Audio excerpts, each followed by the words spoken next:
VIP voice இன் police.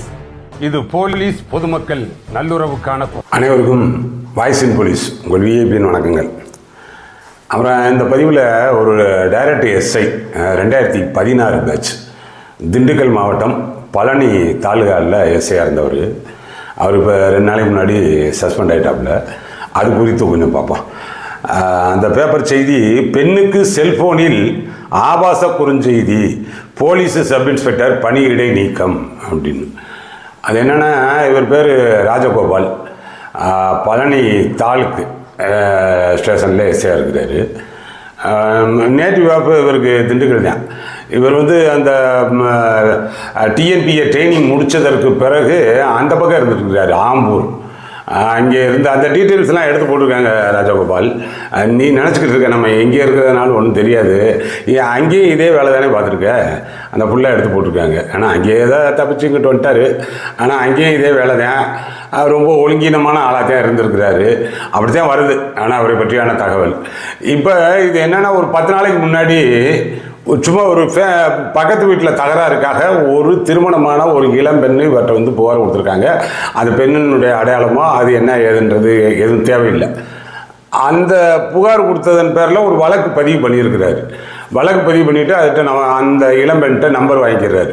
Number வாங்கிட்டு அப்புறம் இவங்க வழக்கம் போல் ஆரம்பிப்பாங்க. இல்லை, ஆனால் எப்போ ஒரு பாதிக்கப்பட்டவங்க போலீஸ் ஸ்டேஷனில் தான் புகார் கொடுப்பாங்க. அப்புறம் எங்கே போய் புகார் கொடுப்பாங்க? பாதிக்கப்பட்டிருக்காங்க, எங்கே பெரிய ஆஸ்பத்திரி போவாங்களா?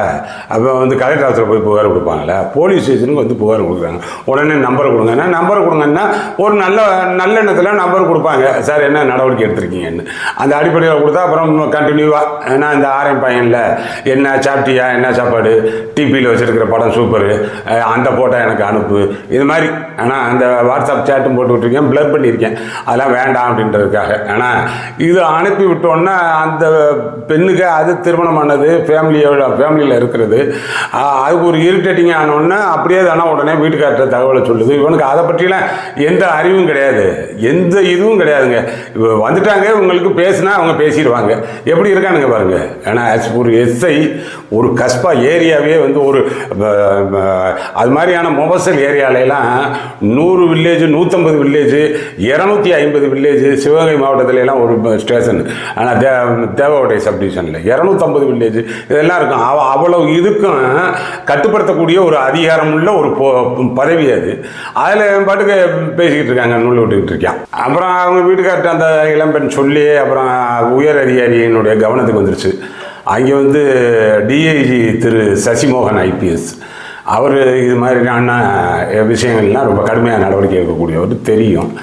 அப்புறம் அதற்கு பிறகு இங்கே ஐஜி சவுத் ஜோனு திரு விஜேந்திர பிதாரி அவர்களும் இது மாதிரியான ஒழுங்கினங்களை ஒரு துளியளவும் அனுமதிக்க மாட்டார்.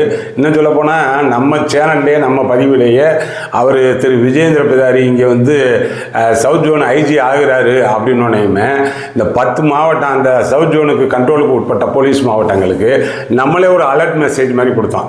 எப்போ உயர் அதிகாரிகள் யார் இருக்காங்களோ அதற்கு தகுந்த மாதிரி வேலை பார்த்துக்குங்க, இதற்கு முன்னாடி எப்படி இருந்தீங்களோ ஒரு கவனத்தில் இருந்துக்குங்கப்பா அப்படின்னு சொல்லிலாம் சொல்லியிருந்தான். அதே தான் இப்பயும் சொல்கிறேன். அது உயர் அதிகாரி கவனத்துக்கு போயிருக்கு. இதில் என்ன பெரிய விசாரிக்க வேண்டியது இருக்குது? ஆனால் அவங்க அந்த தகவல் வந்த உடனே இம்மீடியட்டாக திண்டுக்கல் ஏஆருக்கு போய் வெயிட்டிங்கில் இருந்தாங்க. எல்லாத்தையும் வாட்ஸ்அப் சேட்டிங் பார்த்தாங்க. வாட்ஸ்அப் தான் டிஜிட்டல் டாக்குமெண்ட்டு தானே. ஆனால் வேறு ஒன்றும் தனிநபர் விசாரிக்கிறது கூட கிடையாது. யாருடைய மொபைல்லேருந்து யார் அப்படின்னு சொல்லி பார்த்துடலாம்ல. அப்புறம் பார்த்தாங்க, அந்த கம்ப்ளைண்ட் உண்மை அப்படின்னு சொல்லி தெரிஞ்சு உடனடியாக இப்போ முதல் நாள் சஸ்பெண்ட் ஆகிருக்கிறாப்புல. இப்போ இதில் ஒரு 3Bயில் சார்ஜ் மெமோ கொடுப்பாங்க. ஆனால் சார்ஜ் மெமோ கொடுத்து இப்போ புரூடு தான். இது புரூடு பண்ணிட்டுனா உங்கள் டிஐஜி பாவம்னு பார்த்தாலும் ஐஜி விட மாட்டார், உங்கள் ஐஜி பாவம்னு பார்த்தாலும் டிஐஜி விட மாட்டார். இந்த எஸ்ஐ கட்டாயம் டிஸ்மிஸ் ஆகிடுவாப்புல. இதில் ஒன்றும் எந்த சந்தேகமே வேண்டாம். இன்னும் சொல்ல போனால் அந்த எனக்கு பார்க்க அந்த புகார்தாரர்கிட்ட கம்ப்ளைண்ட் வாங்கி அன்றைக்கே இவன் ஜெயிலுக்கு போயிருந்துருப்பேன். ஒருவேளை அந்த புகார்தாரர் வந்து மறுத்திருக்கலாம், வேண்டாம் சார், அது போலீஸ் கம்ப்ளைண்ட்டு கோர்ட்டு கேஸ்ன்னு எனக்கு போக விருப்பம் இல்லை, உங்கள்கிட்ட வந்து உங்களுக்கு கீழே இருக்கக்கூடிய அதிகாரி எப்படி வந்து முறைகேடாக எவ்வளோ ஒழுங்கீனமாக வேலை பார்க்குறேன்னு சொல்லி காமிக்கிறதுக்கு தான் நான் வந்து புகார் கொடுக்குறேன், அந்த ஆளுக்கு நான் கம்ப்ளைண்ட் கொடுத்து ஜெயிலுக்கு அனுப்பி அந்த வேலைக்கெல்லாம் நான் வரலை அப்படின்னு சொல்லியிருந்திருக்கலாம்னு நினைக்கிறேன். இல்லைன்னா கட்டாயம் ஜெயிலுக்கு போயிருக்கிற அளவுக்கு இந்த டிஐஜியும் சரி ஐஜியும் சரி நடவடிக்கை எடுத்திருப்பாங்க. அது எப்படி தப்பிச்சாப்பிள்ளைன்னு சொல்லி தெரியல. என் பார்வைக்கு அந்த புகார்தாரர் மறுப்பு தெரிவித்தா அப்புறம் என்ன செய்ய முடியும், அந்த மாதிரி இருந்திருக்கலாம். அதனால் இதன் அடிப்படையில் மற்ற அதர்ஸ் எஸ்ஐ சொல்கிறேன். இப்போ நீங்கள் தான் இருக்கீங்க, இந்த 2016 பேச்சு, அப்புறம் என்ன 19, 20, அந்த 23 ரொம்ப யங்ஸ்டர்ஸ் தான் இருக்கீங்க. ஆனால் கட்டாயம் இந்த மாதிரி தான் வருவாங்க. இன்னும் சொல்ல போனால் இந்த அம்மா பாவம் யதார்த்தமான ஃபேமிலி கேளு வந்து கம்ப்ளைண்ட் கொடுக்குறாங்க, அதுக்குள்ளே உள்ள நுழையணும்னு சொல்லி மண்டை வேலை செய்யுது. ஹனி ட்ராப்பே இருக்கும். ஆனால் அந்த மாதிரியான பெண்களே வருவாங்க. நீ இப்போ உன்னை டார்கெட் பண்ணிட்டாங்கன்னா ஹனி ட்ராப் வரும், லேசாக கொஞ்சம் பேசுவாங்க, அதிலே வந்து ஈஸியாக போய் விழுந்துருவே. நீ ஒன்றுமே இல்லாமல் சும்மா போய் மாட்டுற, அப்புறம் ஹனி ட்ராப்ல எல்லாம் உன்னை மாற்றுறது என்ன பெரிய மேட்டராக இருந்துற போது. அதனால் அதெல்லாம் இப்போ இருக்கக்கூடிய காலத்திற்கு தகுந்தவாறு அதற்கு அக்கஷ்டம் ஆகிக்கங்க. நீங்கள் டிஜிட்டல் டாக்குமெண்ட்டுக்கு எது ஒன்றுனாலும் யாரையும் நேரடியாக விசாரிக்கணும்லாம் ஆள் கிடையாது. அதான் மொபைல் காட்டி கொடுத்துருது. மனசாட்சியை டிவைஸாக வச்சுருக்கு. ஒரு மனிதனுடைய எண்ணத்தை சிந்தனையை அதில் டிவைஸாக வச்சுருக்கான். நீங்கள் அதை நோண்டினீங்கன்னா எல்லாம் அவன் எப்படி குப்பைக்காரன் அப்படின்றத கண்டுபிடிச்சிடலாம். அது உடனே தெரிஞ்சு போயிடும். ஆனால் கரெக்டான நேரத்தில் அந்த பாதிக்கப்பட்ட லேடி வந்து ஒரு புகார் கொடுத்தாங்க பார்த்தீங்களா, அதுதான் பெஸ்ட்டு. அதனால் நீ டிஸ்மிஸ் ஆயிடுவாப்பில். ஆனால் அப்புறம் மறுபடியும் அவர் உயர்நீதிமன்றம் போய் என்ஹான்ஸ்டு பனிஷ்மெண்ட் கொடுத்துட்டீங்க அப்படி இப்படின்னு சொல்லி வர்றது அது வேறு விஷயம் பார்த்துக்கிடுவாங்க. அதர்ஸ் மற்ற யங்ஸ்டர்ஸ் எஸ்ஐஸுக்கு சொல்கிறேன். ஆனால் 2016 ஒரு 10 வருஷம் வேலை பார்த்துருக்கேன், அதுவும் போச்சு. இன்னும் எவ்வளோ ஒரு 25-30 வருஷத்துக்கு ஓட்ட வேண்டிய காலம் எல்லாம் போச்சு. அதனால் இது எவ்வளோ ஒவ்வொரு நாளும் கவனமாக இருக்க வேண்டிய காலகட்டம். அங்கே கரெக்டாக இருந்திருக்கலாம்ல. இன்னும் சொல்ல போனால் பழனி சப்டிவிஷன் இருக்குது பாருங்க, அந்த மாவட்டத்திலேயே ஒரு 5-6 ஸ்டேஷனில் வேலை பார்த்துருக்கேன். அந்த பழனி சப்டிவிஷனுக்குள்ளே மட்டும் நுழைய முடியாதுங்க. அது ஏதோ விஐபி சப்டிவிஷன் மாதிரி. அதை சுற்றி இருக்கக்கூடிய டிஸ்ட்ரிக்ட் ஹெட் குவார்ட்டர் திண்டுக்கல் சப்டிவிஷனில் கூட வேலை பார்த்துருக்கேன். அந்த பழனிக்குள்ளே நுழைய முடியாது. ரொம்ப ஹை லெவல் செல்வாக்கு இருக்கக்கூடிய ஆட்கள் மட்டும்தான் போக முடியும். நம்ம இருந்த வரைக்கும் அப்படிலாம் நம்மளுக்கு யாரையும் தெரியாது.